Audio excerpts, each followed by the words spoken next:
حضور یہ پہلا سوال ایک دوست نے بھجوایا ہے. وہ لکھتے ہیں کہ انسان کو دنیاوی زندگی میں جن مشکلات کا سامنا کرنا پڑتا ہے ان کے بارے میں اکثر یہ کہا جاتا ہے کہ یہ گویا اس کے لیے خدا کی طرف سے ایک امتحان اور آزمائش ہے. ان کا سوال یہ ہے کہ کیا رضامندی کے بغیر زبردستی کسی شخص کو امتحان اور آزمائش میں ڈالنا انصاف کے تقاضوں کے مطابق ہے؟ امتحان کے لیے تو امیدوار کا خود کو پیش کرنا ضروری ہوتا ہے. اگر امیدوار خود آزاد حیثیت رکھتا ہو اور امتحان لینے والا بے اختیار الگ حیثیت رکھتا ہو تو ان کا فارمولہ بالکل درست ہے.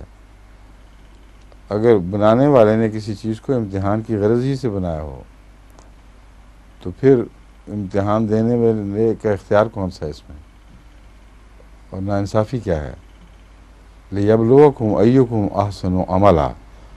اگر تقدیر کا نقشہ یہ ہے کائنات کا کہ انسان کو اس غرض سے پیدا کیا گیا ہے تاکہ اسے آزمائش میں ڈال کر معلوم کیا جائے کہ کون زیادہ بہتر عمل کرنے والا ہے، تو یہ ڈیزائن انہوں نے خود تو بنایا نہیں. جس نے ان کو پیدا کیا اس نے بنایا ہے.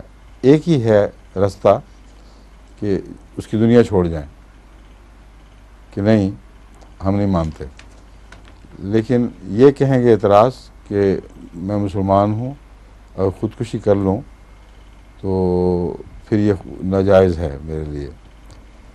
لیکن وہ جو دہریے ہیں ان کی بھی تو یہی گواہی ہے. ان کو پسند آئے نہ آئے بلکہ یقیناً ناپسند بھی ہو تب بھی دنیا نہیں چھوڑتے، آخری وقت تک سسکتے رہیں گے، عذاب میں مبتلا، تکلیفوں میں گھرے ہوئے.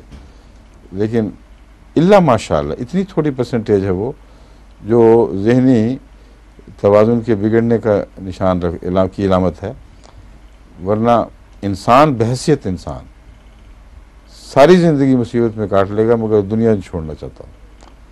تو مرضی تو شامل ہوگی تمہاری اس امتحان گاہ میں جہاں امتحان ہو رہے ہیں، جہاں تکلیف کے امتحان بھی ہیں، وہیں بیٹھے رہتے ہو. تو اگر تم مسلمان ہو تو دہریے کیوں نہیں جگہ چھوڑ جاتے؟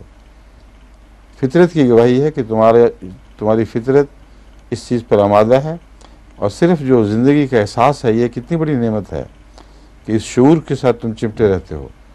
اس کی قیمت ادا کرو گے پھر، اور کرتے ہو، اور طون و کرہن کرتے ہو، لیکن پھر بھی اب زندگی سے ہاتھ نہیں کھینچتے. اس لیے یہی بچگانہ فلسفے ہیں، ان کی کوئی بھی حقیقت نہیں ہے.